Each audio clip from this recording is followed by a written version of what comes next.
Up with the birds. Oh, got a shitload of people over here, so how could I not be up?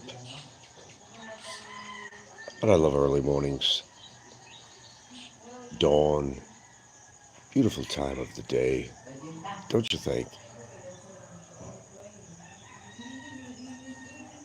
Well, the information highway is quite expanse.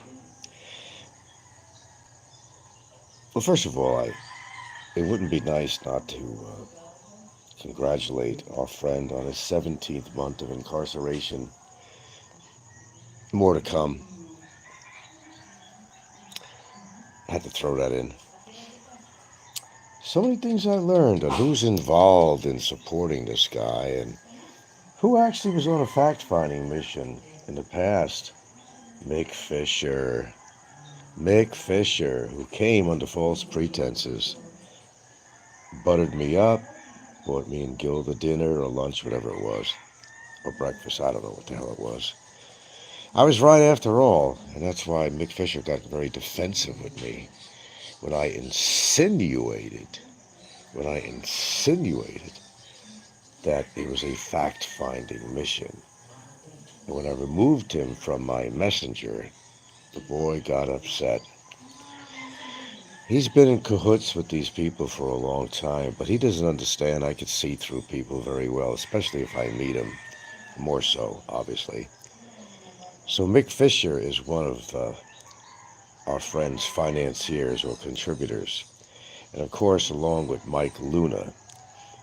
Okay, and what Mike Luna's interest in this guy is, I have no idea.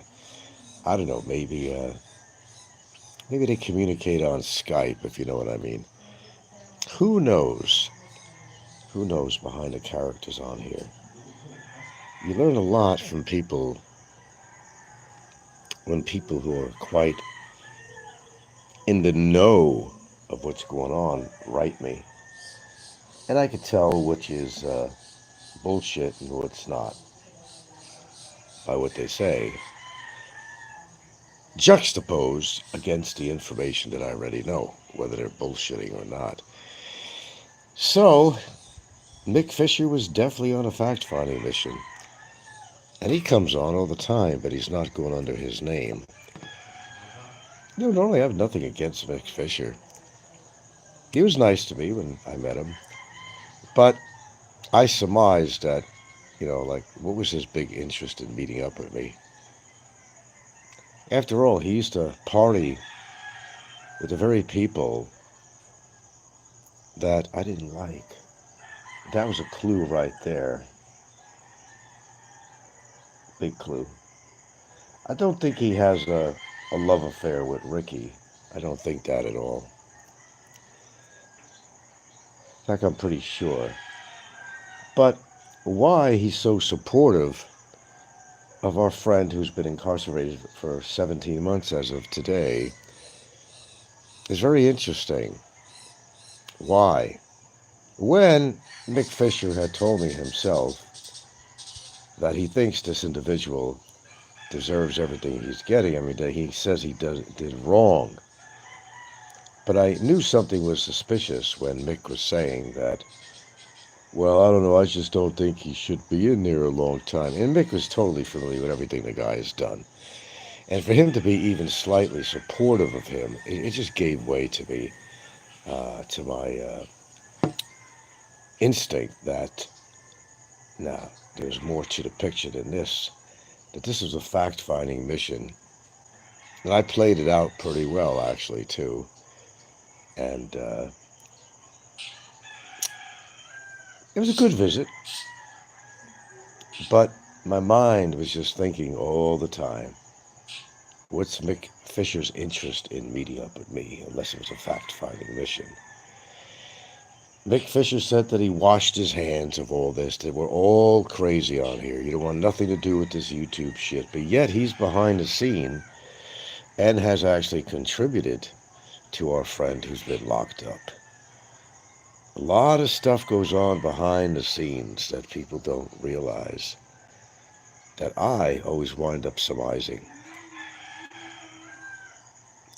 Well, let's see. Did Popeye get blown away from the big storm in Florida? I guess we'll find out. Oh, there goes my pump. I gotta shut that thing off here. Dawn is beautiful. Dawn is beautiful. It's cool. The sky looks beautiful.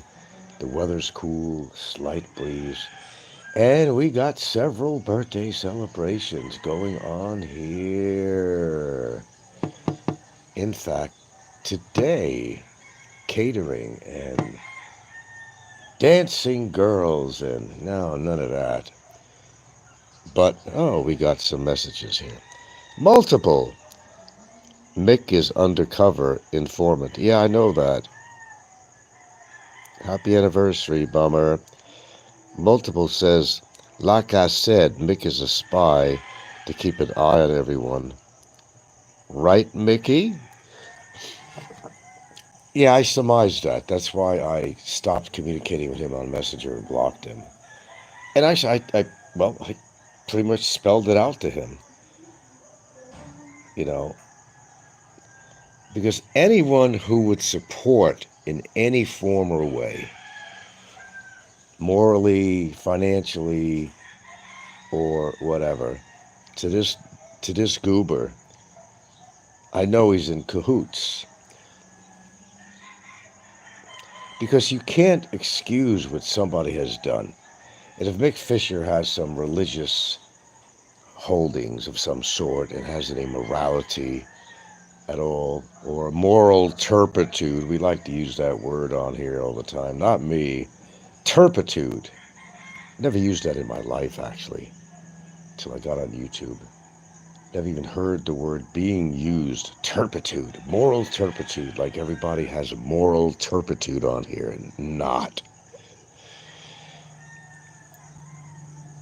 Yeah, I knew he was a spy. And he kept on not wanting to show his girlfriend on camera and denies that, well, that's his business. Whether Yats is his girlfriend or not, whatever. Could be just good friends. He didn't want to get her on camera, though. He didn't want anybody to see. I don't know why. Nothing to hide. If you like her, that's fine. What's wrong with that? Why do you want to hide it, Mick? Why? He didn't know. We went out to this place out near the, what do you call over here in Santa Fe? It was a very nice setup to eat right on the water between the lagoon. Do me a favor. Just don't put her on camera. And I'm saying, why is that? What's there to hide? And why is he trying to hide Yats? I have nothing against Yats. But it seemed really strange that when I offered Yats 1,000 pesos for her cause, she's helping children or families out, whatever. She did not want to take my 1,000 pesos. I swear. I don't know what was that. She refused for me to accept 1,000 pesos from me. That when we were down at the lagoon. Isn't that interesting?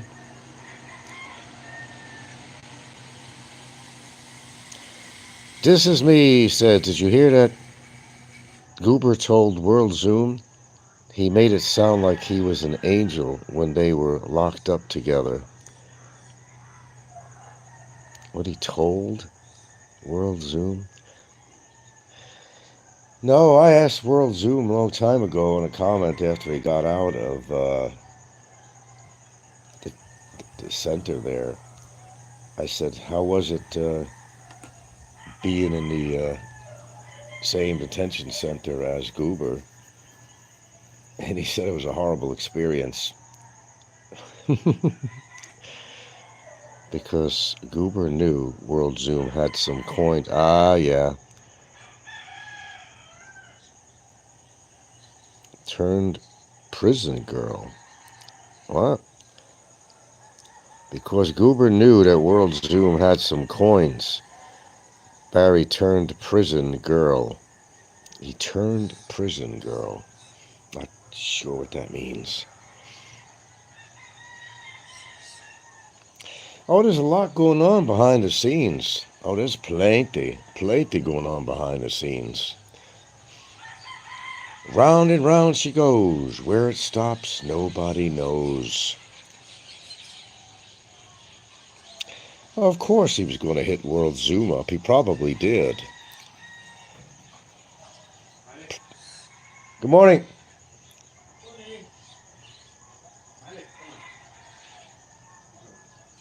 Opportunity. When opportunity comes, you take advantage of it.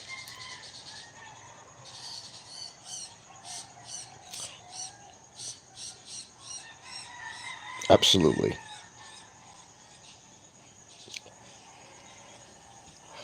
Pardon me. I got up a little extra early this morning after 4. World Zoom. Welcome to World Zoom. Well, let's talk about immigration. When I was in there, I had to go pay the guards. It was a horrible experience. All in all, immigration took me for 400,000 pesos. Does that sound like him? Hmm. Oh, yeah. This is me. Says, I really enjoy when the bummer says he will not accept another case from you, like he has a choice. I know. No, you don't have a choice. No, you don't have a choice. I don't know, man. He thinks he's so above the law. And he thinks he can control people and officials and stuff. I mean, no, you need some serious cash to do that kind of shit, man. Some serious cash to throw around, which he doesn't have. And he shouldn't be getting involved with that kind of shit anyway, as a way of coming back on you. He will not accept another case. Like you have a fucking choice, goober. Oh, yeah, Brian. Yeah, Brian's been writing to me, in case you people don't know that. He's told me some very interesting things. Oh, yeah, Brian is supportive, actually, of Bummer being in his situation, but yet Brian has a connection with him. You know, Brian's a guy that showed up at TGIF. I said, what was that all about? I just got something in this morning.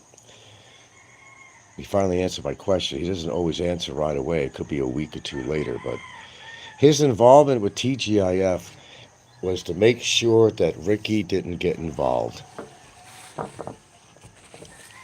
That was his part. So basically, the bummer had him there in case he got his ass beat by me that, Brian would get involved somehow. And if Ricky tried to intervene, then supposedly he was going to beat up Ricky or something to that effect. So, oh yeah, Brian writes me, not real often, but he actually writes me. Got him here all in my messenger. Maybe someday I'll show you what he wrote me. No, everybody is like acting like they're supporting somebody, but on the side, they're not. They're playing, both sides of the fence because Brian thinks that the bummer should get everything that he deserves. But yet, this is a guy that would go out whenever he comes into Cebu and party with Bummer and go after the girls and all that stuff and, drink and cavort.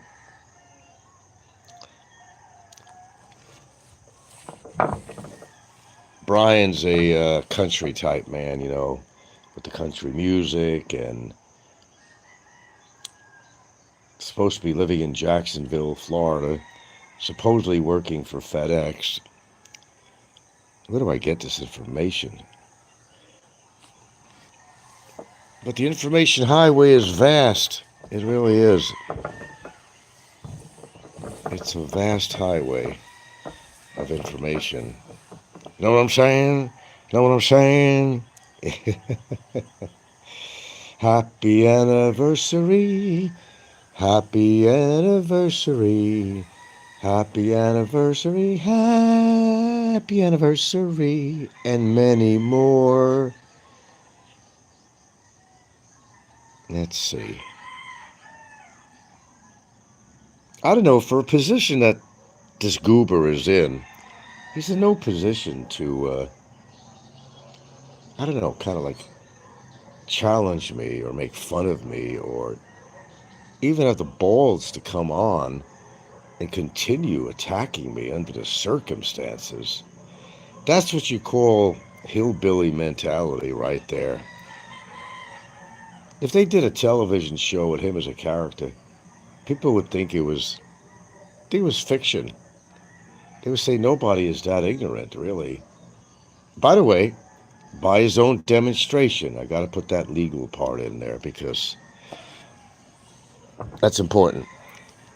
Because it has been his own demonstration publicly.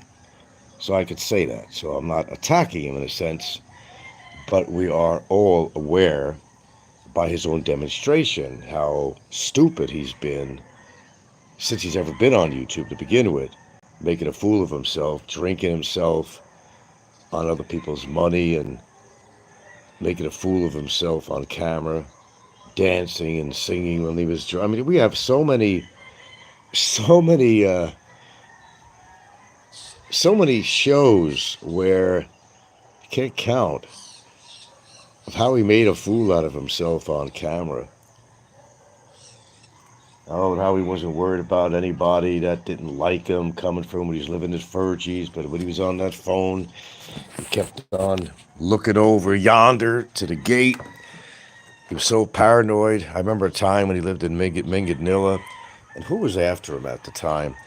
Every time he heard a sound outside, man, he was like Johnny on the spot to be looking toward that fucking door of his. I remember all this stuff. How could I not?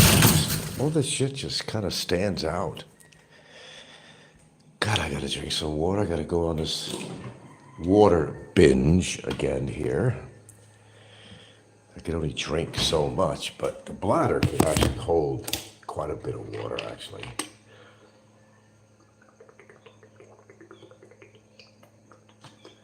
Pardon me. Of course, there's a little bit of lemon in here.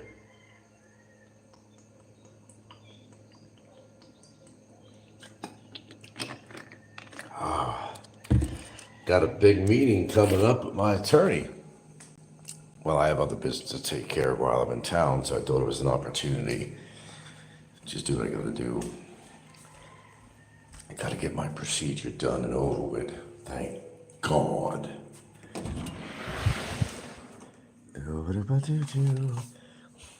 It's a festival here.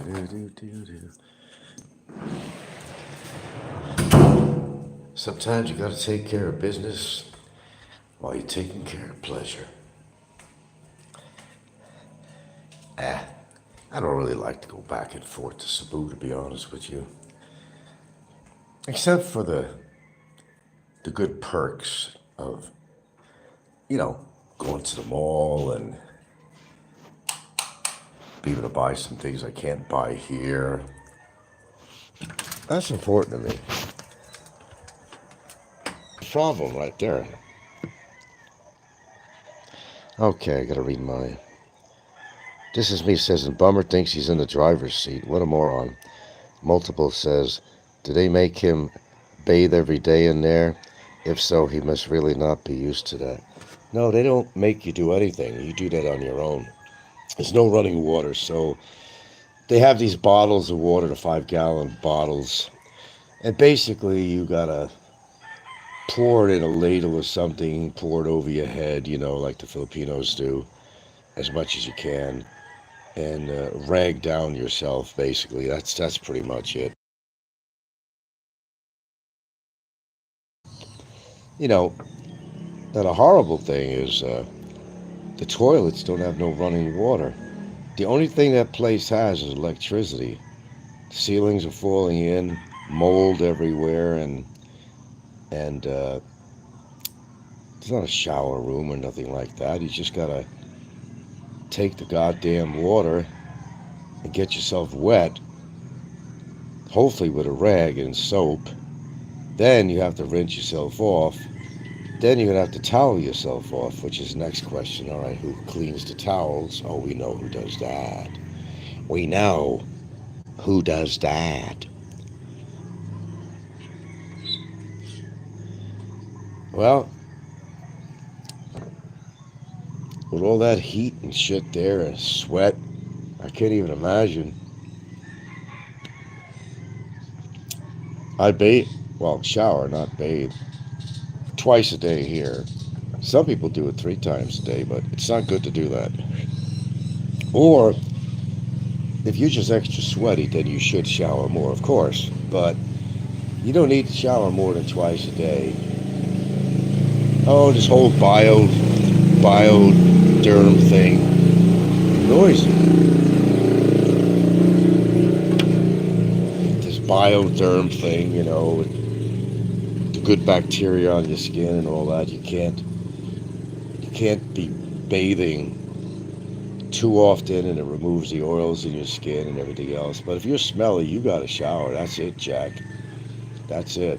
Me, I use antibacterial soap, and it's against all my beliefs, really, because you're killing good bacteria. But when you're living out here, just like my neighbor, man, does he got this nasty thing on his foot, on his toe? Because he chooses not to wear shoes. I'm tired of lecturing to people on this kind of shit. They're all finding out for themselves that there's certain things that you got to do out here to protect yourself. It's a goddamn petri dish out here, man. No question about that at all. Yeah, I always wear socks. God damn, I always wear. Hell, the only way to do it. You're a fool if you don't. Oh, I gotta look local. Well, they did that in Hawaii, but I could just never wear slippers, in Hawaii because it would always irritate between my big toe and the next toe. And it's easy to trip, and you're exposing yourself to a lot of shit. But Hawaii wasn't, as much of a petri dish as the Philippines is. Not at all. I didn't worry too much about that. The only thing you worry about is you're on the beach somewhere. There might be broken glass in the sand or something. You got to wear something on your feet when you walk around. Even when you go in the water, even here or Hawaii, you got to wear those. I got a pair of those. What do you call? We call them wet slippers or whatever they are. Wet shoes. It's made if you're just going to be kind of frolicking in the ocean water. You don't know what you're stepping on, so you have to wear these little. I call them wet socks or something, whatever they call them in the stores. Oh, they come in handy. They really do. Imagine stepping on a rockfish. If you're familiar with a rockfish, you don't want to do that. Broken liquor bottles, get yourself a major cut. And let me tell you, I got some antibiotic eardrops from my girlfriend because even getting water in her ear from the fucking well gets you an infection. You just got to be really careful out here.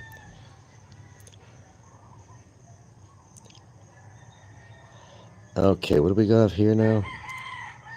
Multiple personality disorder says another case. Barry is going to be in there till he's Popeye's age. eh, always a possibility. God, my elbow. My left elbow is what I lean on all the time. And there's friction between my elbow and, for example, a blanket or anything I lean my elbow on when I'm either on the phone or just relaxing. It's like eczema, some kind of eczema or something like that. Eczema or where you all going? We're just strolling, walking around. Okay, it's a nice morning for that. All right, have fun.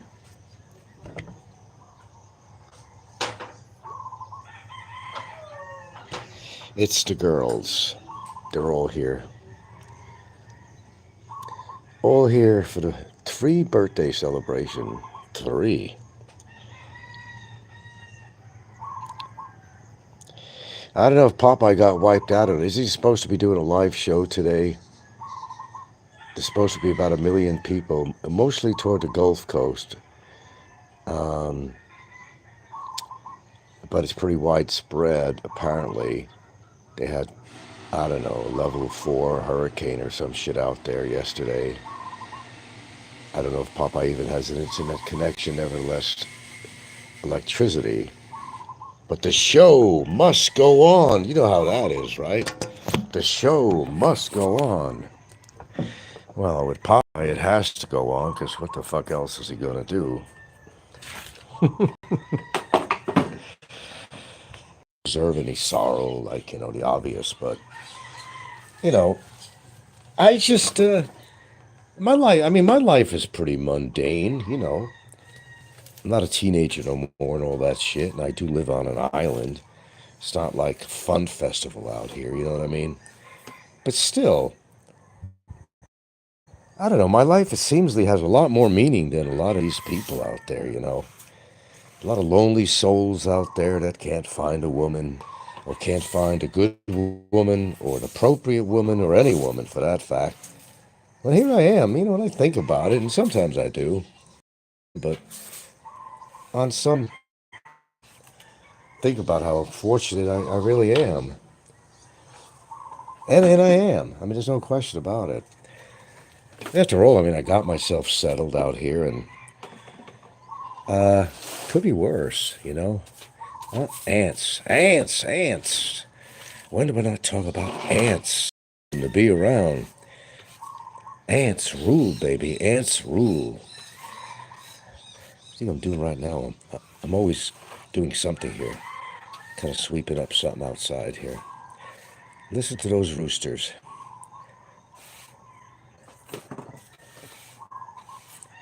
And I'm listening to pigeons or something. I know that sound. No, that's like a dove. Pigeon, it does, but they're pigeons. And we had them all over Hawaii. I know that sound. They had a pigeons, form of dove. On the wings of a white dove. Then Stevie Nicks, she's still rocking out. Stevie Nicks is still rocking away.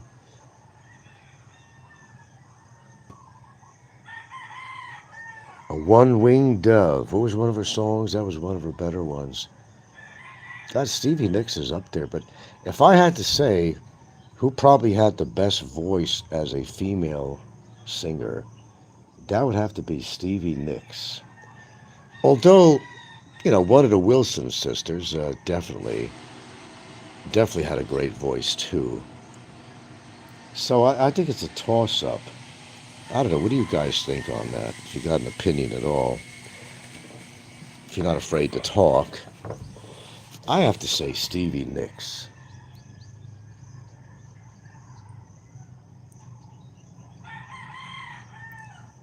These are people that make a mark in life. People who accomplish things, that have talents, and they exercise their talents. God, if I stay out here anymore, I'm going to get more mosquito bites. We've been getting a few lately. Well, the rainy season. Otherwise, we don't get a lot of mosquitoes here in the old swamp. It's actually fairly good. But, during the rainy season, yeah, there's these little boogers. You can't even see them. They're like micro mosquitoes. I call micro skeeters. Oh, look at this nice tarpaulin with the picture of the 3 kids' birthday. Wow. Just noticed this morning. They're setting up a table here.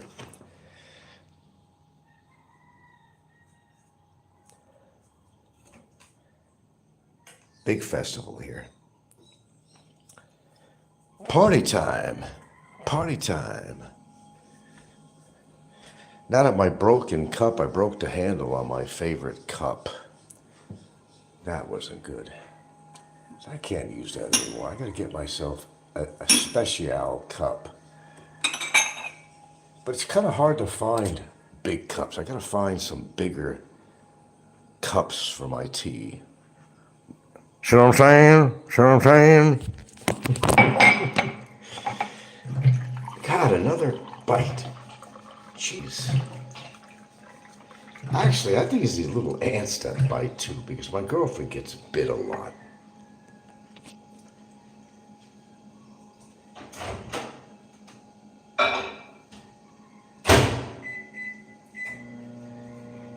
These boogers will come through the windows, even though they're shut. Oh, they come through the light switches and receptacles. Because don't forget, everything's made of cement blocks, right? And it's like a highway. It's a highway for these ants to come through. God, I gotta get a bigger supply of cortisone out here. I'm so tired of this. For all we know, it could be those little ants. Little boogers bite. Tiny little fuckers. Tiny little guys. But they bite. She gets bit all the time, and I get bit.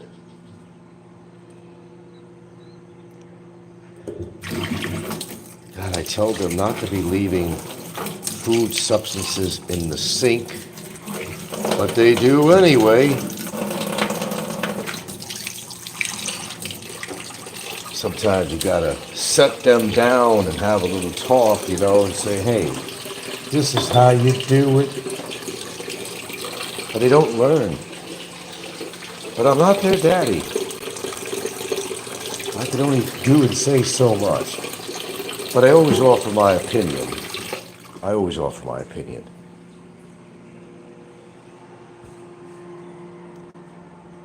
Gotta keep things under control around here. Damage control. I think that's really important. Leaving doors open when they should be locked. Turning fans off in a room when they're not using the room or lights. But, kids are kids. You can only do your best to educate them. So they have a good, strong mind and a good, strong, ethics. You gotta have good, strong ethics. I think it's a must. I don't know what y'all think about that, but I think ethics are very, very important. How I was raised. Okay, let's see here. Might as well go for Lipton, even over these Asian teas. On the wings of a snow white dove. I don't really like country music. I never did. Well, I still don't. They all got that same accent, and some of them, the people who sing country music, don't even have that accent when they talk, but they figure country music, you gotta have that accent. You gotta put the accent on. I guess that's what makes country music. More like a southern accent of some sort, Or else it ain't country music. Am I right or wrong? Pardon me, I'm just preparing my brew, if you don't mind. On the wings of a snow white dove. No, I never got into country music at all. That was never my forte. I used to laugh. When I was in Seattle, me and Jeff Idell, he was a guy that worked for the same department I did, but I knew him personally. We used to go to the clubs and all that shit, God, we went into this place in Seattle, which is one of these Western country type bars, And of course, the city slicker, country-loving dudes and dudettes coming there with these cowboy hats on and dingo boots or whatever they were. Doing all the Texas two-steps, whatever the fuck it was. It was funny to watch, actually. Oh, they'll even put on an accent, too. It's an atmospheric thing, Country bar, I gotta act country because the country ladies, who are really not country ladies, but they were city slickers, They had to put on that accent. After all, it was a country western bar. People are funny how the cattle follow each other, isn't it? When in Rome, do it the Romans. I guess that's how it works. Multiple. Sorry to ignore your. Mothballs are cheap and effective. They evaporate, but just replace them. They work, even keeps lizards away. Just have to accept the smell. I bet Barry wished he had mothballs. He wishes he had balls, really. Country, God, I hate country music. The only person that I liked, and I guess you could, I don't know. Glenn Campbell was kind of a country music guy. Glenn Campbell was one talented MFer, both on guitar and lyrics and everything. That guy had so much talent. If you really would consider him, I guess, kind of like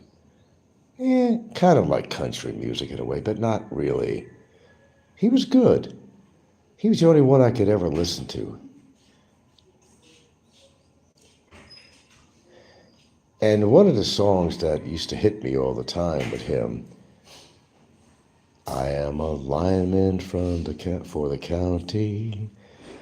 And I remember the music video, whatever that went along with that, or the cover photo, whatever it was at the time, showed a lineman on just a vast, lonely stretch of highway and desert or whatever it was.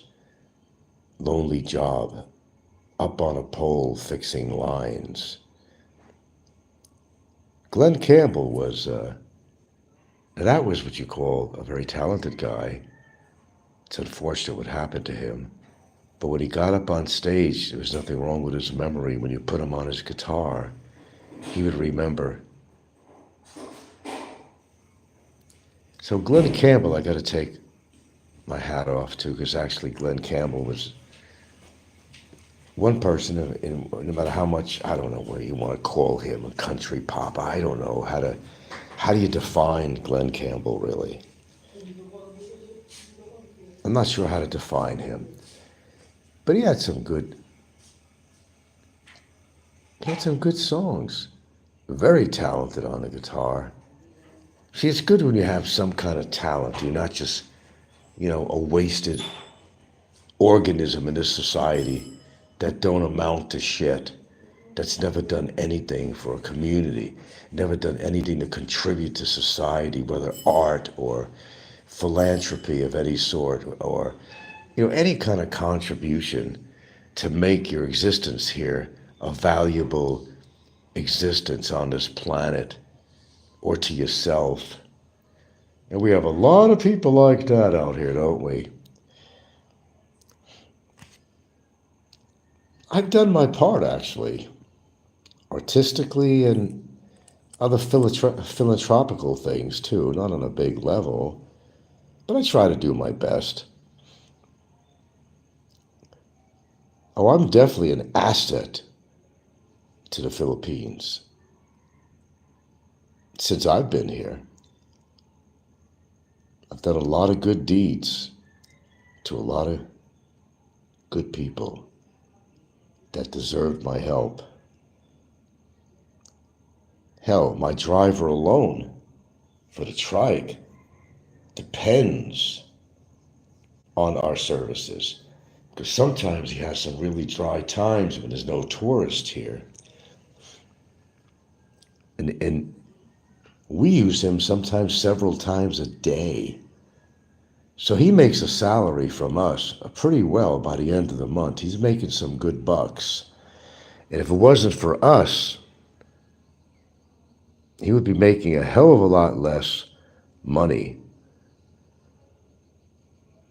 And the reason he makes a lot more money from us is because he picks us up. We get on the phone, we call him, he comes to our door to pick us up.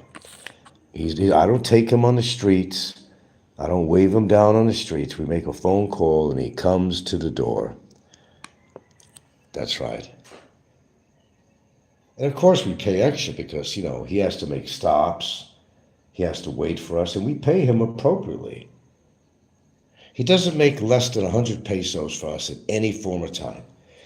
Even a regular ride is only 30 pesos. If it's me and my girlfriend, it'd be 60, but we just give him 100. And sometimes I just give him 100 anyway when he just does a very basic pickup. Hey, I got to stop and pick up something downtown, drive me back. You should give him more than that. He's made a lot of money from us, let's put it that way. And we just hired somebody just the other day. In front of my very long wall on the house, you can see the house is very long, and I got a big, long wall outside, 5-foot wall. And in front of there on the ground, well, it's not dry season anymore. Everything was desert-like. There's not even grass around. But when the rain started coming in, so did the weeds and grass. It was getting really out of hand in front of my wall, so hired somebody to. So I do support the local economy. You want to keep people in this country that contribute to the Philippine society. Not try to deport them.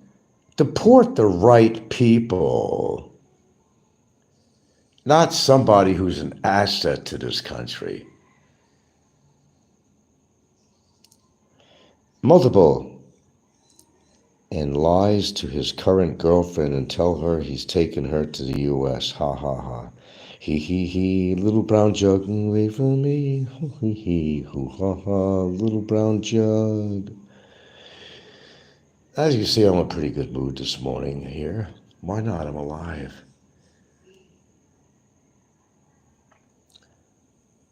It's alive! It's alive! You remember the Frankenstein movie?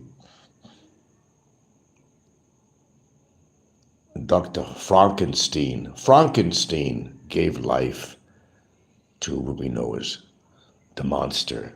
Frankenstein's a monster. It's alive! It's alive! It's alive! That was great. What was even better was Frankenstein's, that movie with Mel Brooks.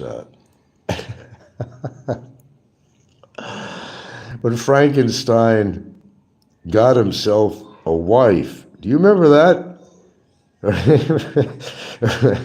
Her hair was all sticking up, frightening. And she'd turn her head and go, and she would hiss. A frightening looking girlfriend. And then, Frankenstein got domesticated and everything. You remember the scene where he's in bed with his Frankenstein wife, and he's sitting there having a cigarette, an after sex cigarette. Well, he's casually reading the newspaper at the table. And God, I'm just remembering those scenes now. And an after sex cigarette and all that. That was great stuff. I mean, those are great movies. Those are just fantastic movies. Frankenstein's girlfriend. Everybody has their own taste. You know what I'm saying? See what I'm saying? Hear what I'm saying? Everybody has their own taste in women and vice versa. I'm really happy to say that I've only had less than a handful of women out of 125 women I got together in my life. And how do I know the number? Well, I know it because I've had their names in a book I've kept all these years that at the time that, had their numbers in there, their name, how I could contact one person or another after I met them. So I just went through and I counted. Yeah, 125 women I got together with, legitimately. Doesn't mean they were all my long-term girlfriends, but hey, I was divorced, man. Sowing my oats like anybody else does. Sowing your oats, sowing your oats, sowing your oats, sowing your oats. Yeah, I got around. But unlike some people, I don't use women. Can't say I haven't been used by women in the past, but I tell you that It is not my forte to use women. Like some people do, I don't use women. We might use each other. Well, good example, if you go out to a bar that has music and stuff and you meet a nice gal, get together for the night, a mutual thing. All right, well, that was a mutual thing.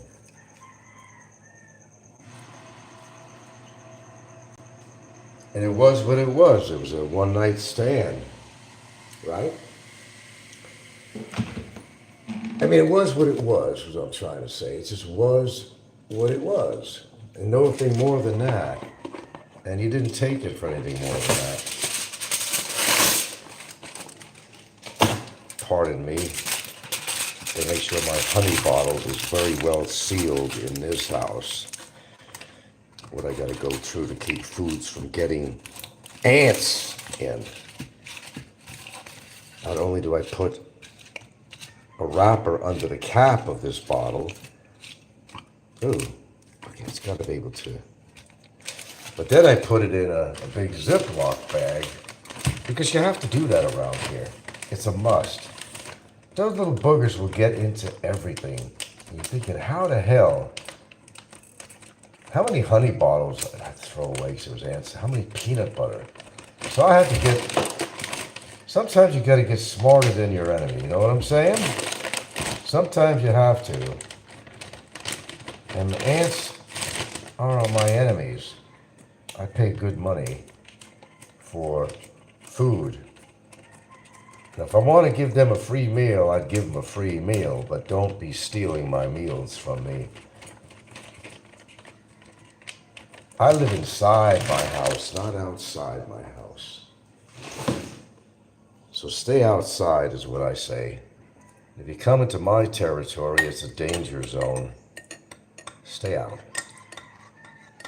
There we go. Green tea, a little bit of raw natural honey, a little shot of turmeric. And where's my black pepper? Where is it? Where is it? Where is it? You gotta have a shot of black pepper because that's what synergizes the turmeric. Oh, trade secrets. Trade secrets. But I'm not greedy. I share them. I share them. I'm not greedy in that way.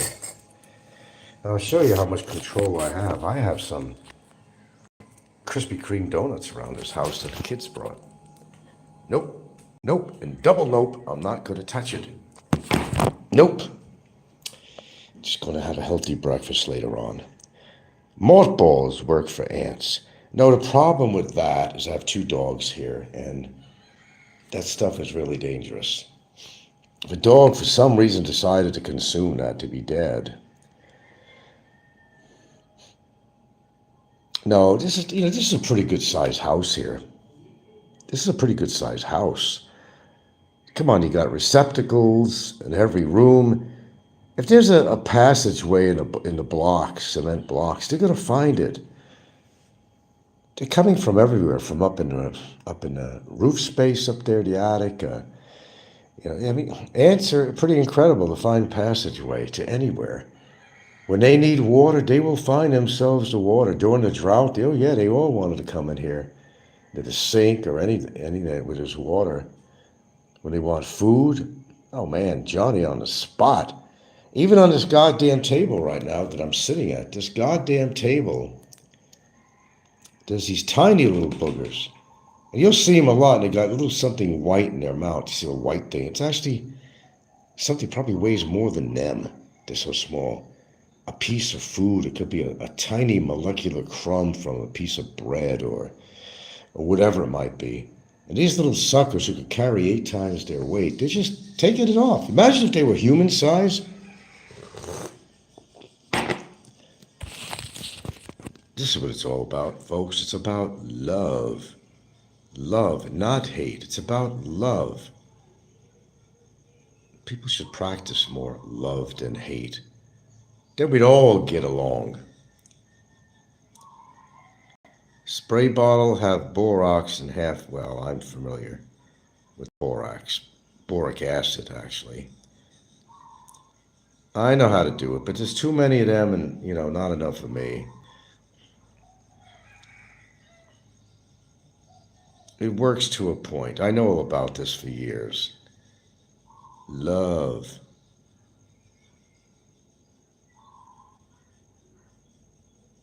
It's about love. What we will do for love. Mm-hmm. There's a lot of things we would do for love, right? Wouldn't you? Oh, all these songs, swim the deepest seas, climb the highest mountains, and but some people do that, to get a free meal or something. You'll know what real love is when you find it. You gotta find it first, or it may find you. It may actually find you when you least expect it. You just never know.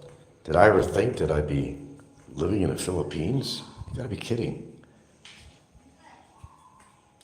Would have any interest in Filipinos at all? Period. No.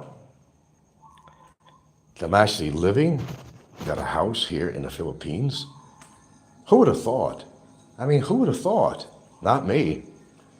Don't forget, I had a Filipino girlfriend back in Hawaii for 3 years. 3 years. Well, a little shy of 3 years. I'm stretching it just a little bit. Get all these lights shut off. Oh boy. I think that's when I started taking my fucking Xanax shit to sleep. I'm shitting you? No, I'm not. Fucking crazy chick trying to drive us off the fucking road. There you go. I'm suffering from PTSD. PTSD.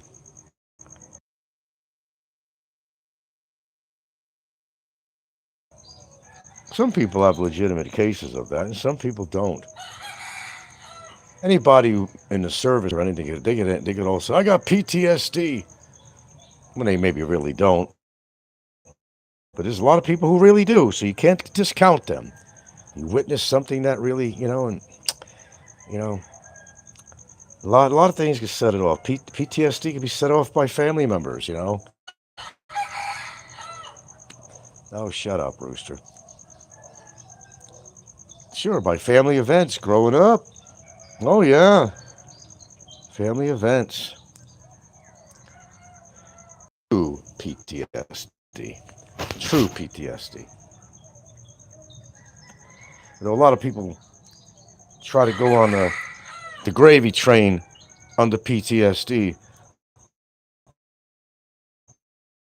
so they could collect a little check there. Sorry about that. My spot is going to do this where I'm staying. Some people have events in their life that were really very challenging, very hurtful, and frightening or whatever. A lot of that going around. PTSD. You never used to really hear about this that much prior to the Vietnam skirmish, really. Never even heard the word. Most people never even heard of post-traumatic stress syndrome. When did you hear that? When did that really start coming in? Until the psychologists and so forth, they coined a new word or a new phrase, post-traumatic stress syndrome. Oh, don't get me wrong, it's real. It's real. You could be affected by an event in your life, like maybe one of your parents did something naughty with you that they shouldn't have done. Some people that had those experiences. Not me, I had a great family, but some people went through that kind of shit. It affected them and their demeanor and everything about them for the rest of their adult life. The whole sum experience of your life makes you who you are today.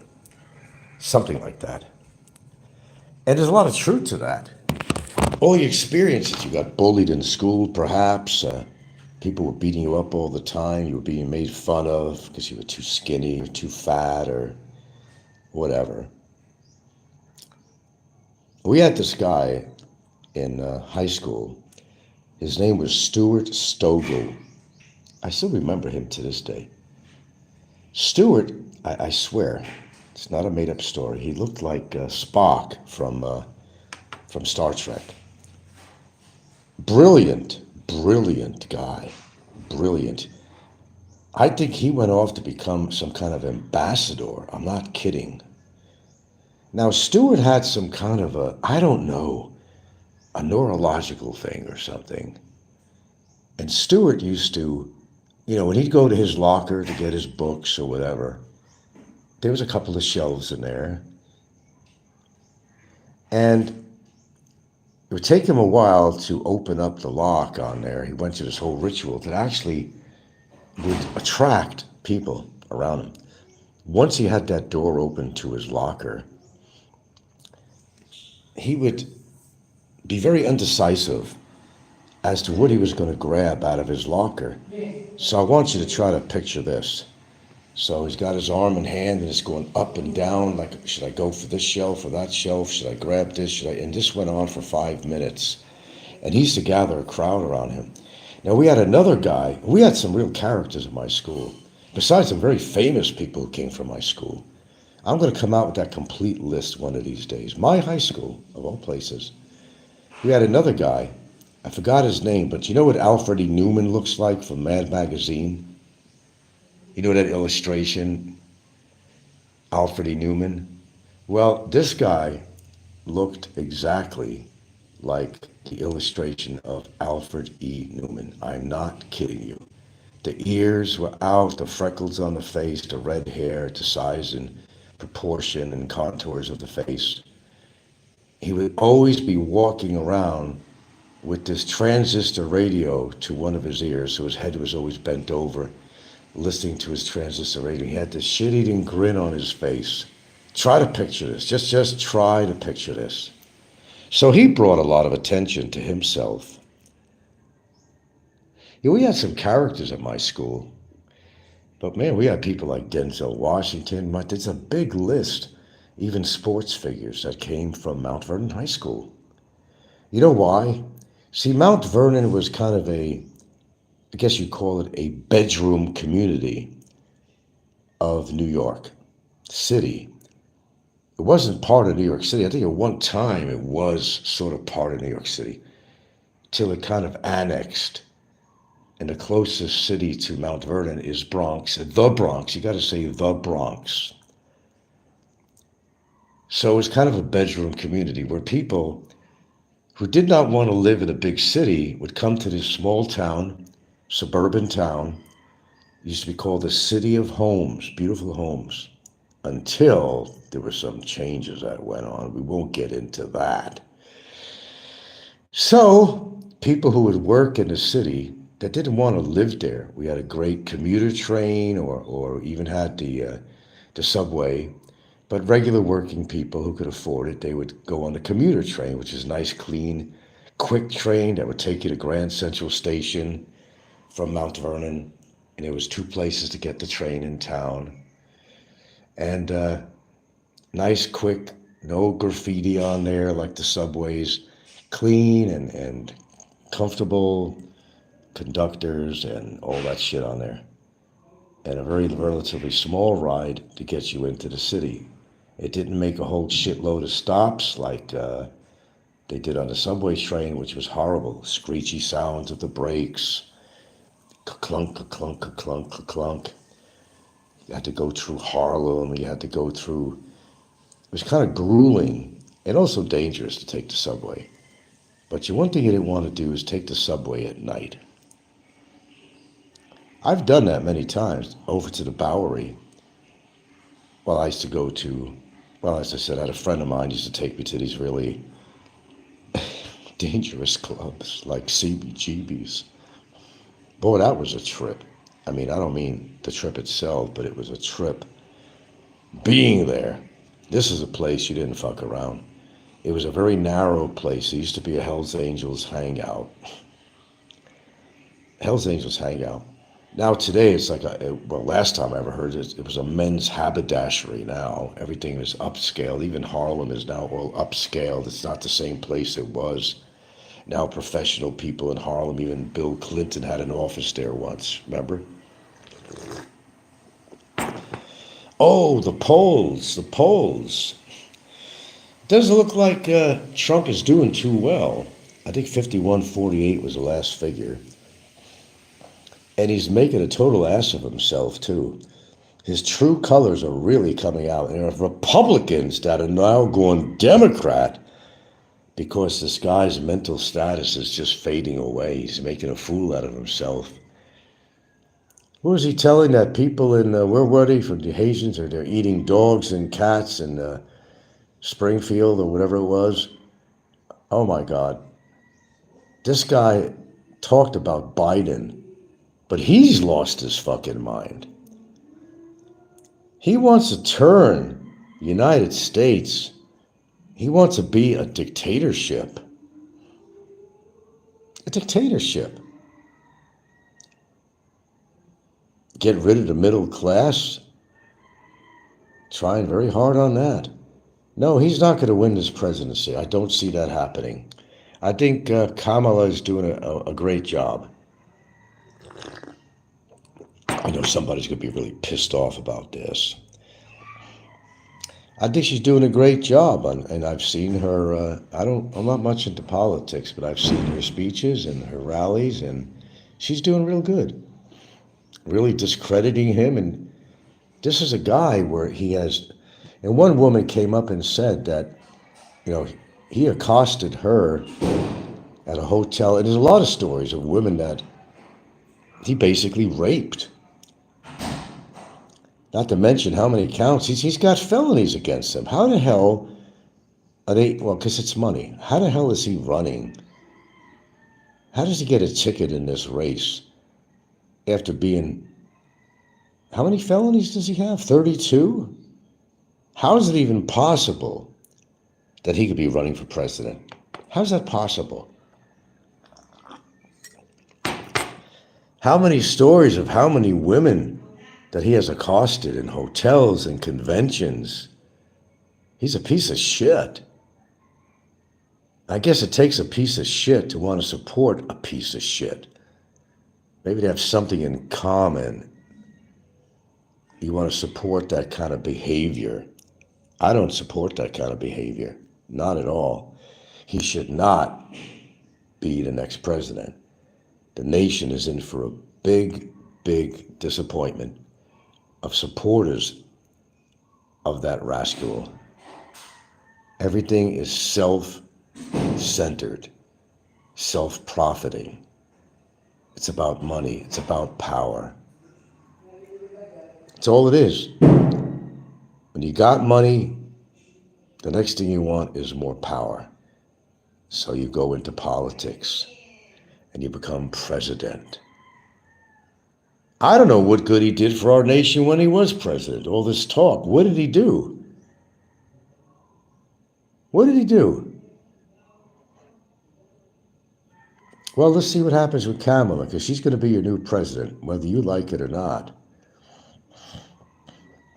Fresh blood, younger blood, a different generation with different ideals, good plans to keep the middle class here. The middle class is what has built the nation. The middle class.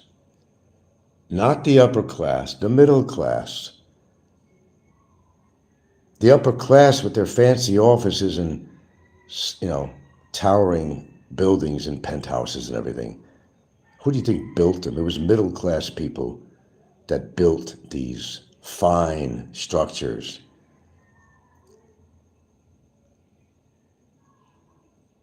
These moguls with all the money, the most they've ever lifted was a fucking pen to sign something.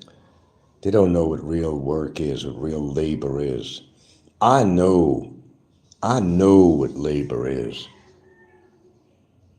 Been there, done it. All kinds of different jobs I've had.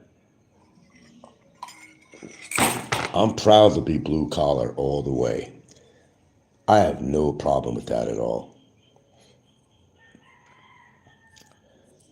Blue collar all the way. That's what built the nation, that's what built the country. On the sweat of blue collar workers. Not these pencil pushing suits that try to take control of the economy and put restrictions on how you live, on your rights to your body, your rights to succeeding in life, instead of putting limitations on your success. They want to keep you under control. They don't want you to achieve any more power than your boss does. The car you drive, the house you live in is all dependent on how much your boss pays you. And what do you got to do to earn that? You got to kiss a lot of fucking ass. Kiss your boss's ass. Punch your time clock. Fuck that shit. You're only making him rich. That's why people who start their own businesses are the ones that succeed, not to have to speak up to the man. Your own boss, you make your own decisions. And you alone could determine how much money you make. I could have started off, if I could go back, I would start off things differently. But I'm not an industrial man in that way. I'm not a person who would want to sit in an office. I remember the job I had with Parks, they said, okay, we'll throw you in an office for a while. I'm not going to shuffle papers in a goddamn office for anybody. Hell no. I would truly go out of my mind having to be an office worker. Unless it was my own office at home or something. But I could never be an office worker. That doesn't jive with my personality and so forth. Work in a fucking office. I'm just not an office worker.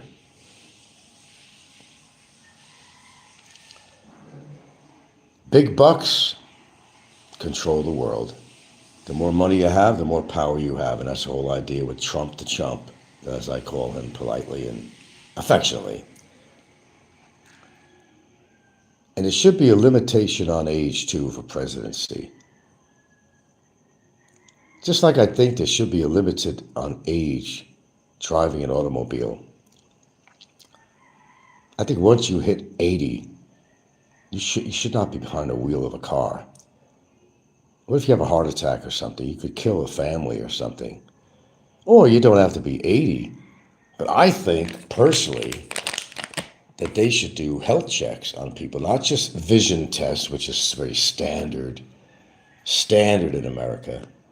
But there should be some medical evaluation before you can read. Good morning.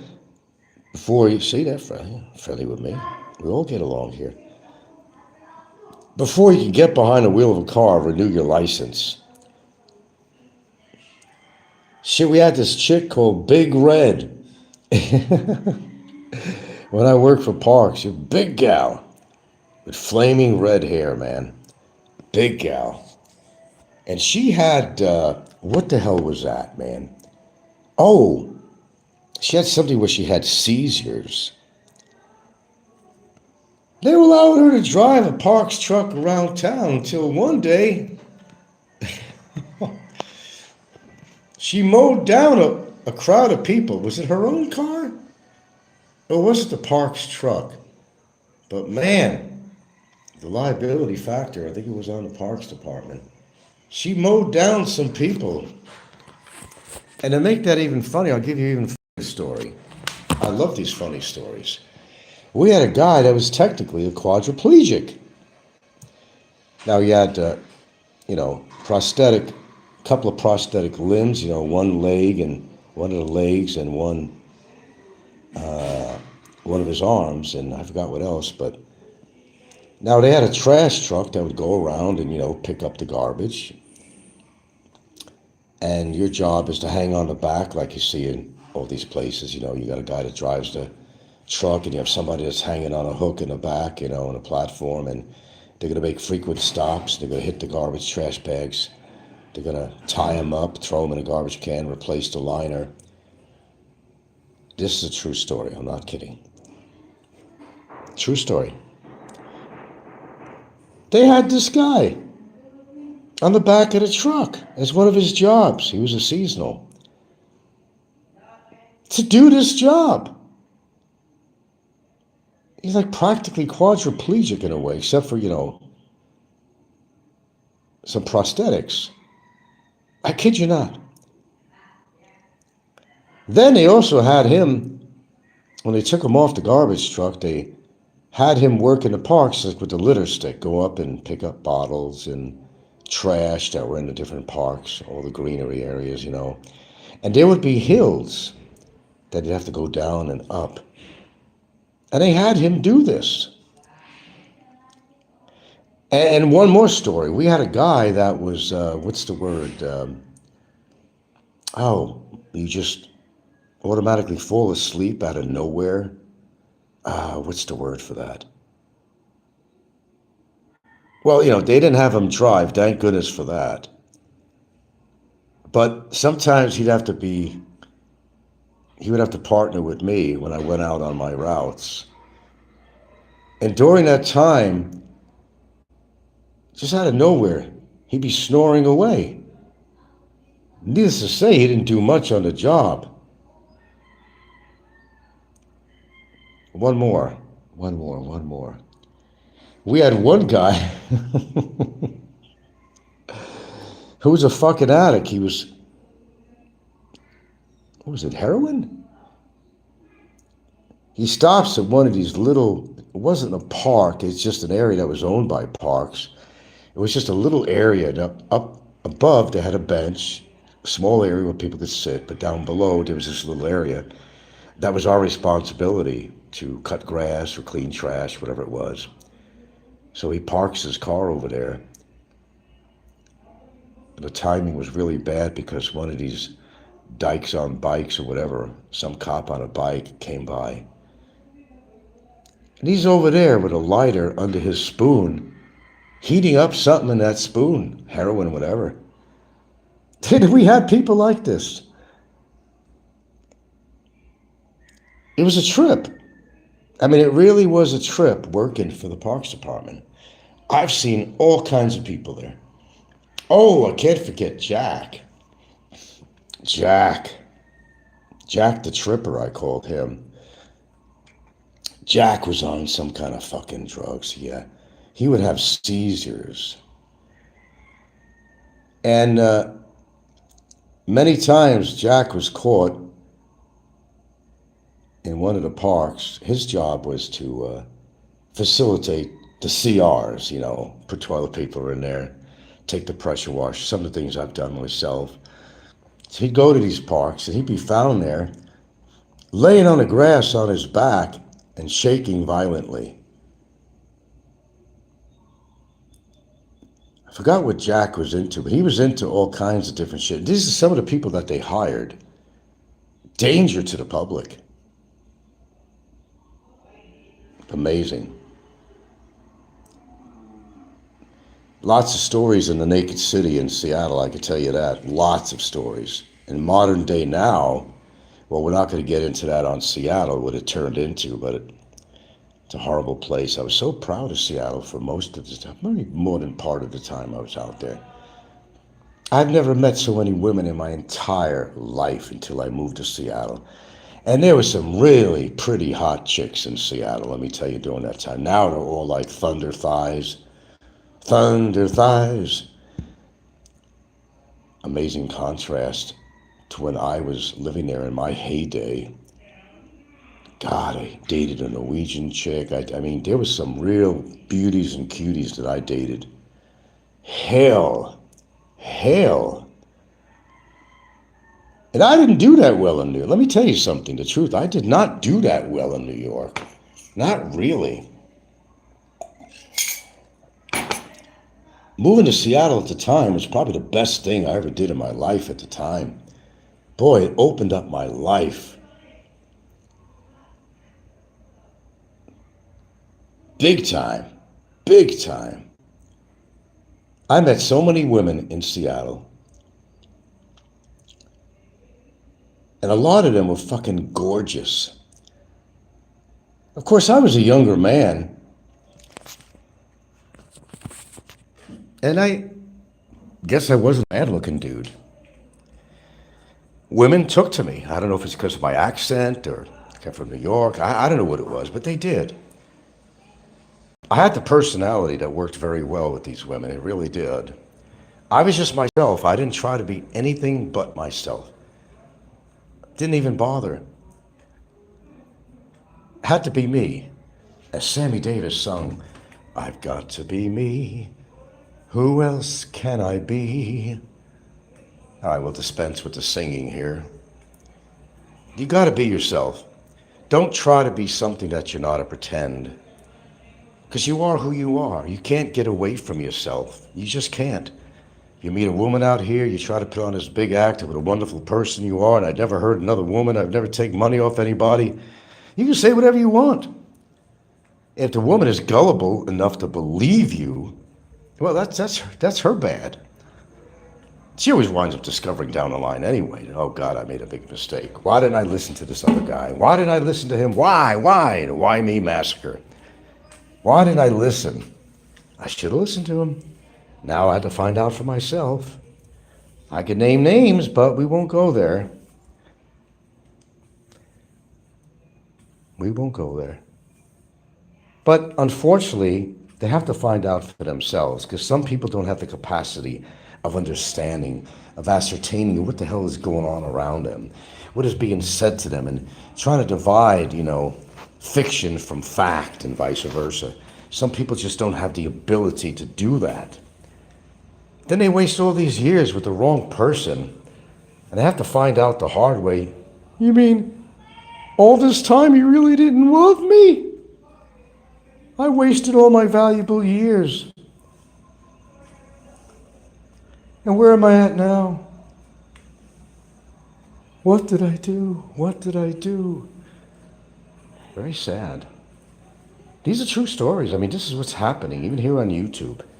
People in different relationships and stuff. I mean, you got to talk. You got to talk. You know how to talk. You can convince people of a lot of things, I guess. Just got to find the right gullible, naive chick. And once you do that, you're home free. The world is your oyster at that point. Hold on, folks, for a couple of minutes.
Sorry, guys, but nature said hello to me.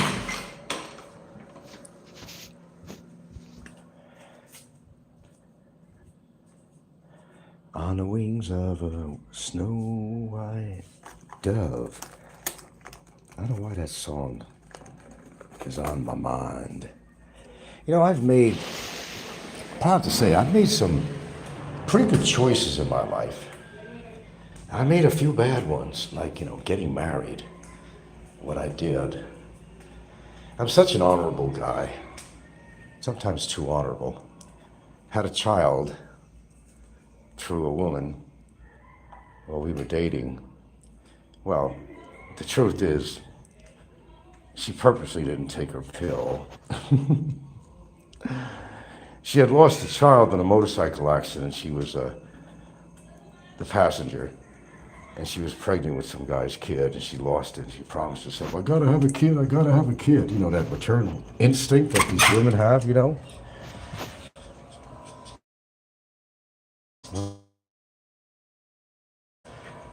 For a while, before we ever got married, we had the kid. Well, she conveniently forgot to take her pill. Okay. Believe that. Got a situation here. I was very sorry, I'm in a bad spot here. Just got back from going to the hospital. See my child being born. Held the child in my hands. Got a few pictures. Very memorable. And I was a happy fella, actually. Remember calling my brother up and, I'm a dad. I remember standing on the corner with a grin on my face. I said, holy shit, did this really happen? Well, it did. But you see, there was one problem. There wasn't true love for this woman. And basically, when, like a lot of people do, when they come to the Philippines, it was pretty new, fairly new. Seattle at the time. Lovely story, actually, lovely story. I'm respectful in that way. I wanted to give the kid a name. I'm oath and run type guy. I'm not going to get a woman pregnant and not be a father. And I was a good father. Raised her on my own after we got divorced 5 years. God, that was overdue. That was way overdue. Raised her on my own until she left the nest. I did all the things that a good parent would do. But then they grow up and they stab you in the back. Oh well. It's now history. Life moves on. And it shall, and it will, and it did. Spread your wings like a snow white dove. And you go on with your life. And you bury this shit in your past, because past is past. I live with current, not with past. I live for now. I can remember things in the past that were good. I can remember things in the past that were not good. But why dwell on the negative? Many of us have family members that we don't talk to at all. Could be cousins, brothers, sisters. It could be even one of the parents. It could be peers. That's just life. Not all children get along with their parents and vice versa. Sometimes they're different. One goes down their pathway and the other one goes down their pathway. In other words, it is what it is. Some people don't change. And they carry this negativity with them all their life. Imagine how a parent feels. Now, get this. When you've been there for your child, unlike some people that won't pay child support, has 2 children, and was not there to raise them. I was there. Don't matter what our relationship is now, I could look back and say, I was there for my child. I was like a mother hen, a mother hawk. Protective? Yes, I was. As I am always protective of what's mine and what's dear to me. From day one on that divorce, I got custody. It's very hard for a male during that time to get custody of a female child. Very difficult. I managed to get full custody with visitation for her. Yeah, this is personal, but I've talked about this before. And she was paying me child support. How did I achieve that? Most guys could never achieve what I did. Not only did you get the child, but you got the female spouse paying you child support. Good morning, Mazda 9. You're a little late. You're missing a lot of good stuff on here, a lot of good philosophy, some stories I'm sharing. Great show. I wish there was a little more participation in here, but nevertheless, they're listening. They're there. They're there. So I did my job. I did it very well. She ever had a medical problem? I don't care if it was a toothache, brought it to the dentist. Whether it was a simple cold, she was at that doctor's office. When she had to discuss things, because she didn't have really a female figure in her life, really. Because I've dated a lot of women, and some of them seem to be possibilities that she got close to because she needed a female figure in her life. I had to play both roles. You see, I had to play both roles. Not an easy thing to do for a male to play both roles. I had to be mother and father. Very difficult. Personal questions would be asked of me that I had to answer to her because she did not have that female, that steady female influence.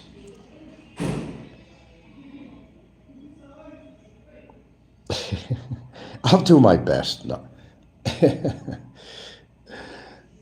Yeah. Well, you can always listen to it. I mean, what are you, new? All you got to do is go to Popeye's channel. He's probably simulcasting right now. Or he'll put it on anyway. Or, I guess DQ, alias, Swampcast, hasn't been doing much on me lately. It's always out there. If you don't hear it on here, you just go to Popeye's show or something.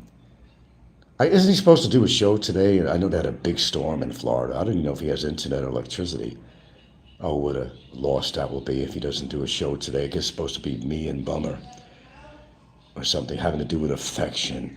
That my girl does not show on camera affection. And they did some comparative photographs. But like I said, it's not my job to display affection between me and my girlfriend on my videos. That's a private matter. Not out to display to try to prove to people that we really love each other. We really love each other. Filipinos are not like that. Display of affection. They're not like that. But some people choreograph this. See, my girl loves me. Meanwhile, she's like staring right into the camera, like posing. We don't do that. We don't talk about our intimacy. We don't talk about even the simplest things. We're walking in the street. She holds my hand or holds my arm. That's as much affection that she's going to show publicly. That's a trait of a lot of Filipinos, and everybody knows that. Internally at the house and otherwise, that's a different story. It's not my job to display our affection on camera. That's our privacy. So Popeye's job was to juxtapose these two pictures of the Bummer and his girlfriend cheek to cheek, and me and my girlfriend happened to catch her in an edited moment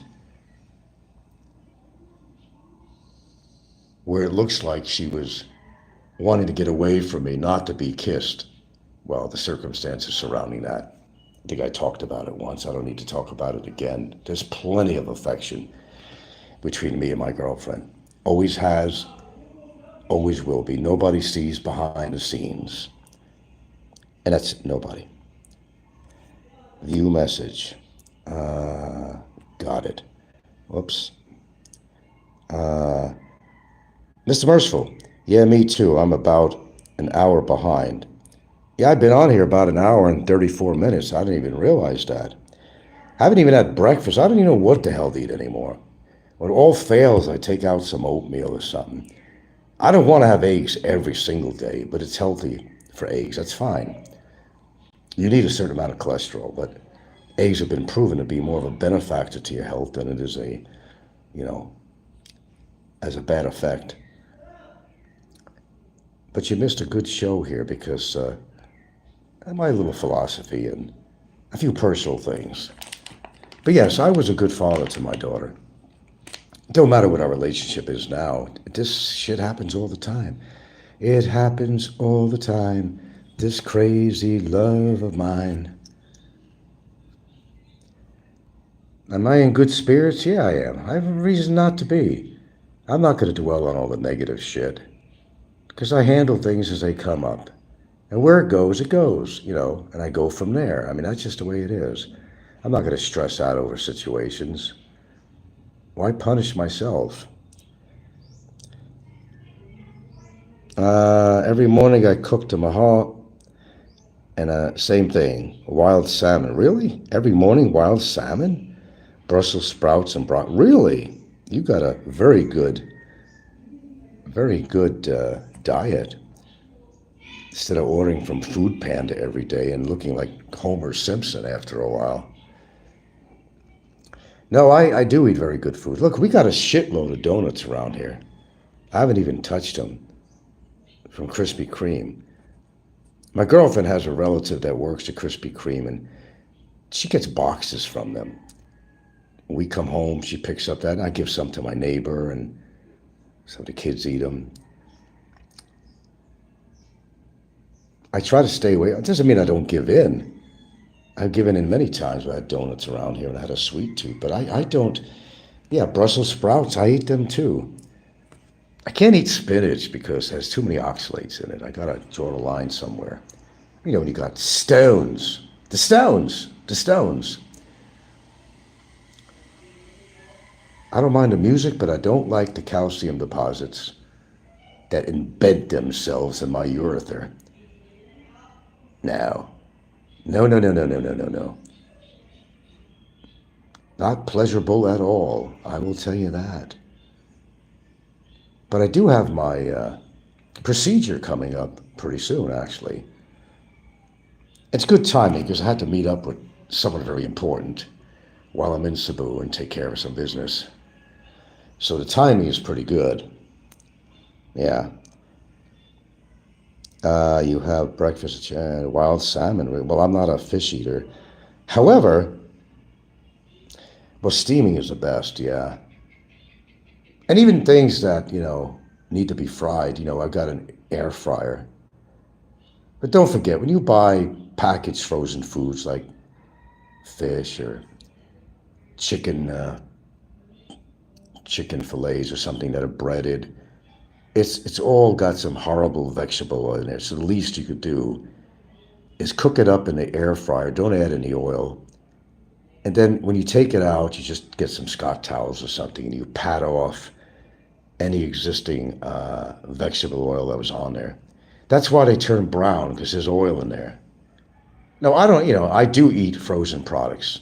And I do understand that they are, there's additives and everything else. I don't know what doesn't have additives anymore or what's GMO. And there's certain things you just can't avoid. Otherwise, just go out and eat grass with the cows in the field. You got that choice. Sometimes you have to give in to some stuff because there's nothing to eat out here. So yes, we do go to the frozen food section and we do buy some frozen foods. And yes, they probably have a bunch of additives and so forth. But you got to balance things out by eating some fresh foods too. It's all balance. Everything is balance, Mr. Mazda. Yeah. Well, yeah. I don't know what's not processed anymore. These kids here, they don't learn. And even my girlfriend don't. They got their own habits of how they grew up and what they eat, and that's what they eat. Pork, I will not touch pork. Pork is probably the worst meat you could eat. And a lot of times, It's very parasitic. Pork, the other white meat. You remember those commercials years ago when they were trying to promote the pork industry? Of course, they say pork, the other white meat, because they were saying that white meat, like chicken and so forth, would be, the best kind of foods and healthiest to eat.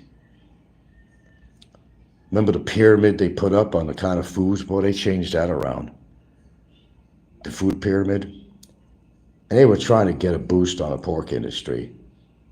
No, it's very rare that I eat any pork. I used to love pork chops growing up. I loved pork chops. With my mashed potatoes, I dip it in the mashed potatoes. Typical Italian-American diet. We would eat stuff like that. Pork chops, pork chops, pork chops. Everything was salt. Boy, I grew out of that shit.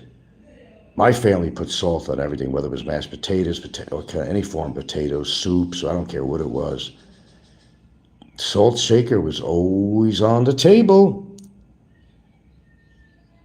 Baked. Yeah, baked is the best way to go. Bake.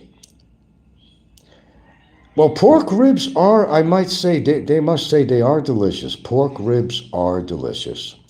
They are. Very limited on me touching pork ribs, ever. Now, example, we're going to have a catering service here for the birthdays. Today, actually. Today's Saturday? Right. Yeah, it's today. We got the table set up here and, well, one of the tables, as you can see here.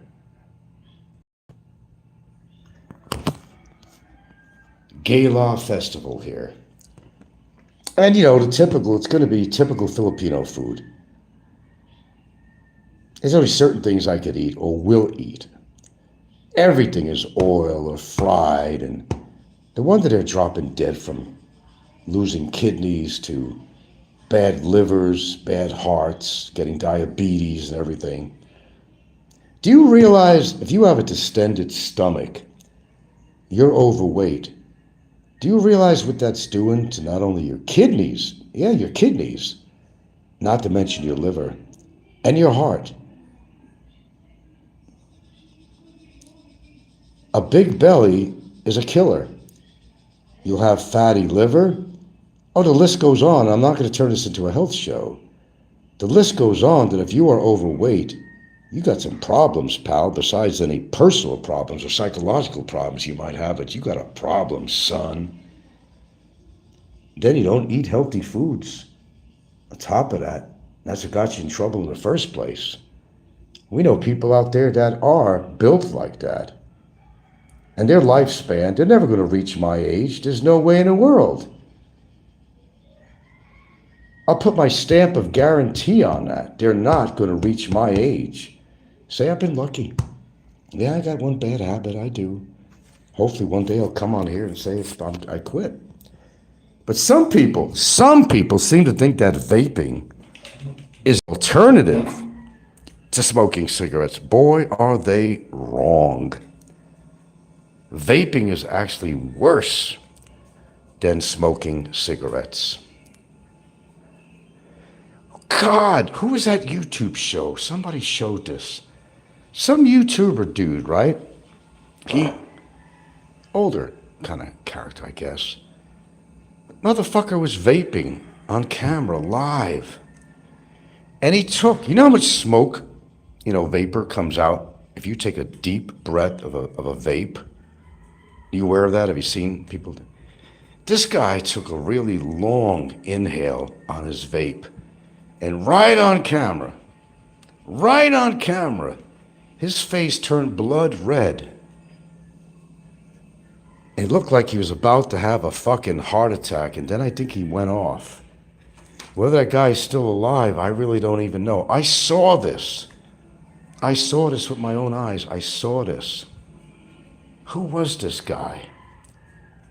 I saw it. Vaping is not a healthy alternative. If you're going to quit smoking, you just quit. That goes to me, it goes to anybody. People who thought that vaping was a better alternative, because there is nicotine in most vapes, and there's other chemicals in there. that these goobers just don't understand, because they're incapable of understanding what they're doing or saying until it smacks them in the face, until reality takes over. No, vaping is not good. It's worse than cigarettes. I didn't believe that at first. I thought that was, there was even a time I was going to consider years ago vaping. I'm glad I didn't. I would have been worse off. But no, my lungs are holding out. And according to my scans and x-rays and all that, I'm good to go. Doesn't mean forever.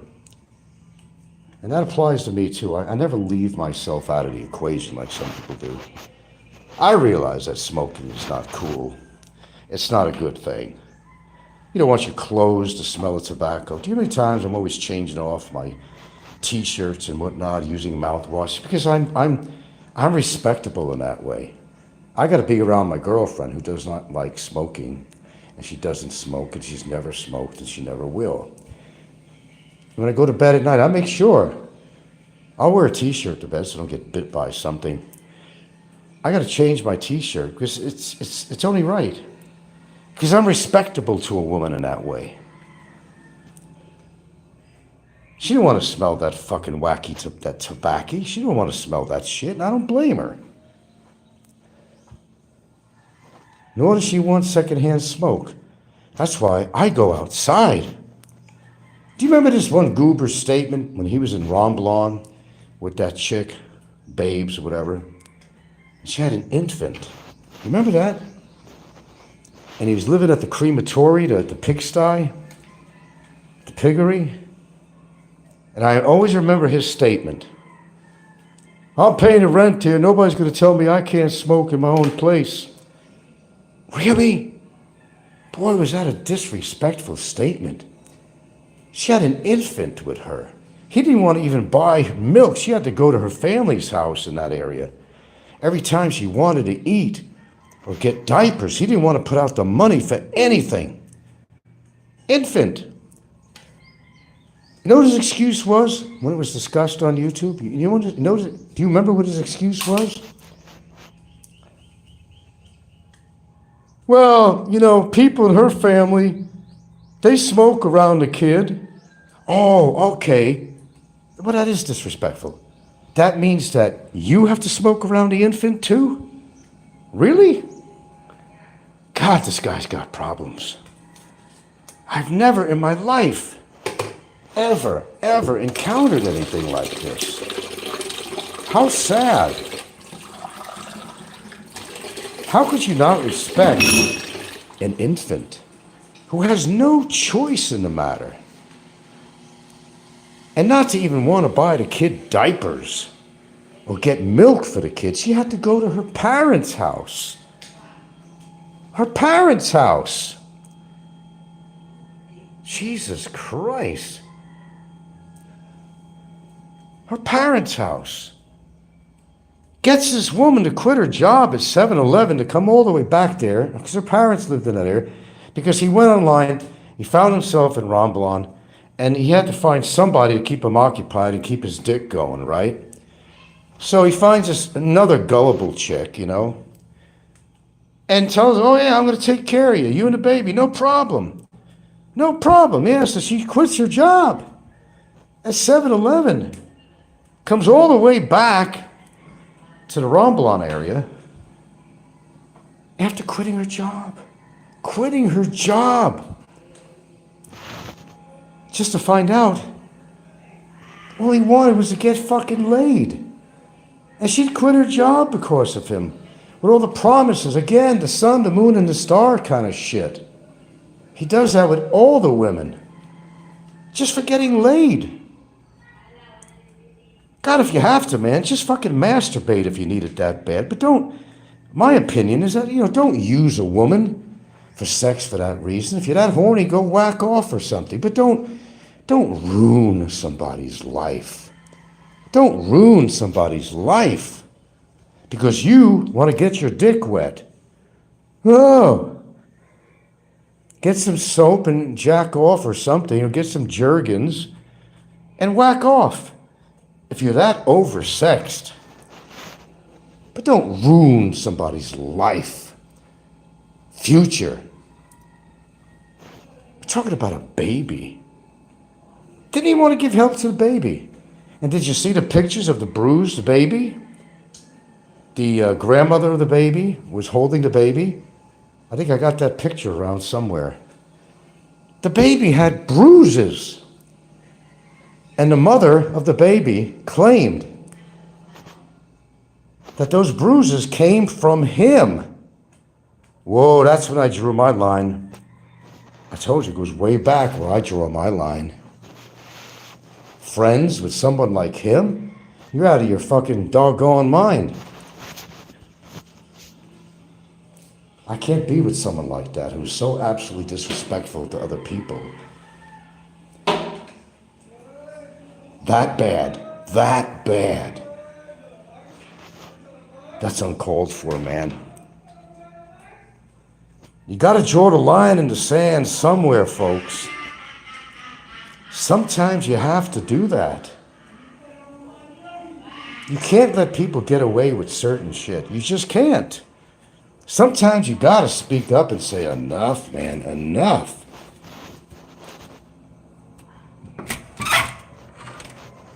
A baby.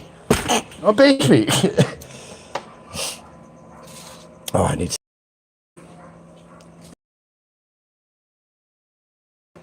to deny a baby.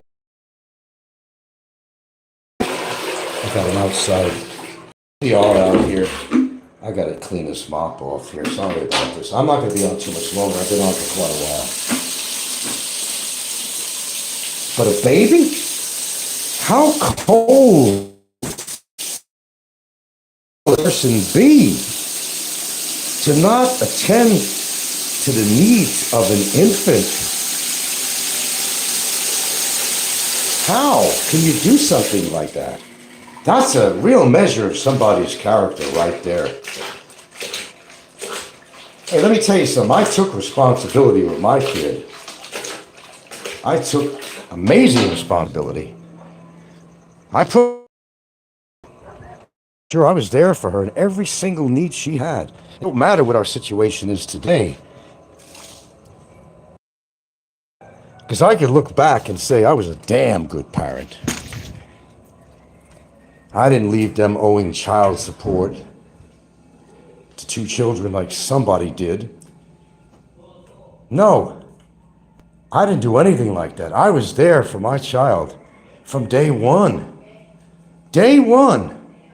I changed her shitty little diapers at night as well as the mother did. We'd had alternation. I would alternate every other night. She could sleep if the baby's crying. I'd get up, I'd heat up the formula, change her shitty diapers. I did all that stuff. I did all that stuff. I took responsibility.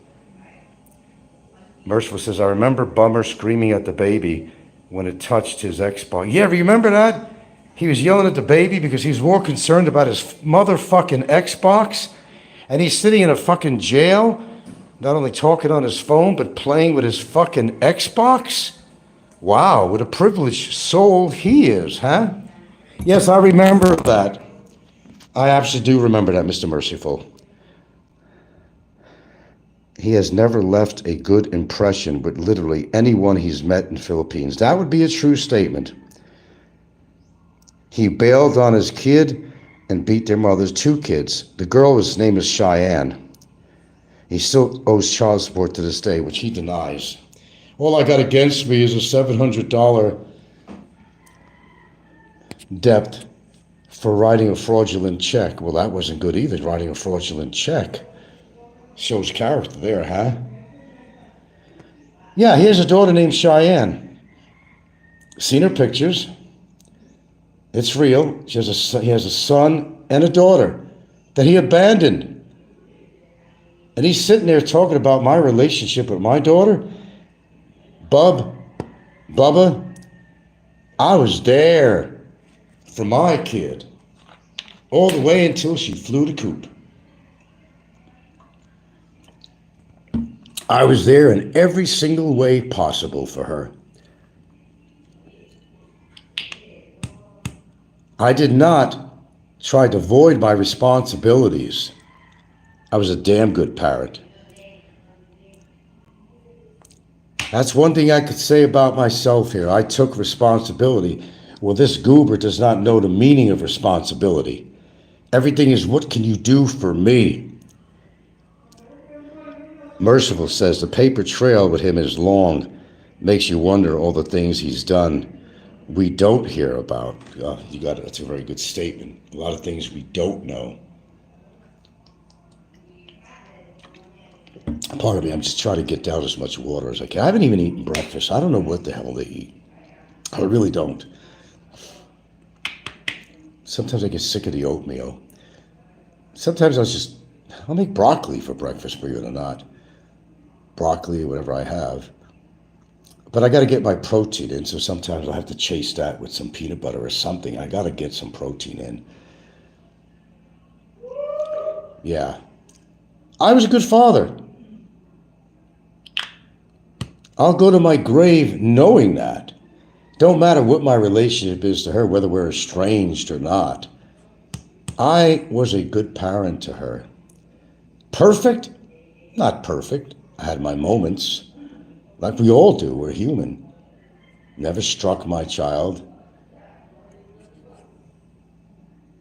She ate well. She was taking care of any medical situation she might have had, anywhere from her teeth all the way down to the clothing she wore, which is a baby. Oshkosh Bagosh was a very popular, expensive brand. We buy Oshkosh Bagosh for her. I didn't buy all the cheap stuff. In fact, she was so spoiled that if we did go to one of these stores that had used clothing, and I used to go there to find work shirts and stuff like that, t-shirts, but she wouldn't dare really want to touch anything in one of these used clothing shops. Oh, no, no, no, no, no. She wouldn't do that. It'd be a cold day in hell before I'd take a lecture on life from this guy. Yeah, a lecture on life, really. Considering the life he's lived and continually does. I've never seen such stupidity in my life. I don't know how many times I can say this. I just can't stop saying it. What he displays and demonstrates on his show, which he shouldn't even be on there, and he's doing everything over and over again. I don't understand. Somebody help me understand, because I really can't. I've seen stupidity, but I've never seen it at this level. Where does he plan to go legally as far as getting out of his situation if he continues to do the same shit? I don't understand it. I'm trying to. Except to think that this guy is maybe just not as intelligent as a lot of us out here. He's got a few deficits going, apparently, by his own demonstration. Yeah, I got to clean that mop outside. I got it soaking in there, but then I got to clean it more and then rinse it out. And yeah, I have to do some mopping around here. Thanks for sweeping. Appreciate it. I started some sweeping, but yeah. Okay, I've been on here quite a while, almost 2 hours. Holy shit, time flies when you're having fun, huh? It really does. Okay, well, what is Popeye going to have a show today? The comparison of affection between his girlfriend and my girlfriend. You have no clue. Nobody does. And it's not my business to show a display of affection on my shows. That's a private matter. I don't have to pose for pictures, choreograph something on camera to show that we got a great relationship and that we are affectionate with each other. That's not my job. It's not anybody's business to see that. Not trying to prove anything. I have no reason to try to prove anything. In that type of situation. In court, yes, that's another thing. But as far as affection shown between me and my girlfriend, that's nobody's business but our own. I can assure you we have a wonderful relationship. And I don't have to keep on calling my girlfriend my wonderful, beautiful, gorgeous fiance or whatever. Like I said, what is he trying to prove? Well, we know what's going on with that. keep the butter out. Butter her up. Butter her up. Filipinos are very emotionally charged. Say all these sweet things in the world, you sweep them out of their underwear. Believe me, I mean, a lot of guys work with that kind of thought. Just compound and compound. Like, you remember when banks used to give you compounded interest? I never heard of that anymore. Just compound the sweet talk and you'll win them over. You'll win them over. Doesn't take much. And he knows that. He's good at something. Not good at anything else, but he's good at something after all. Manipulation. In the nation.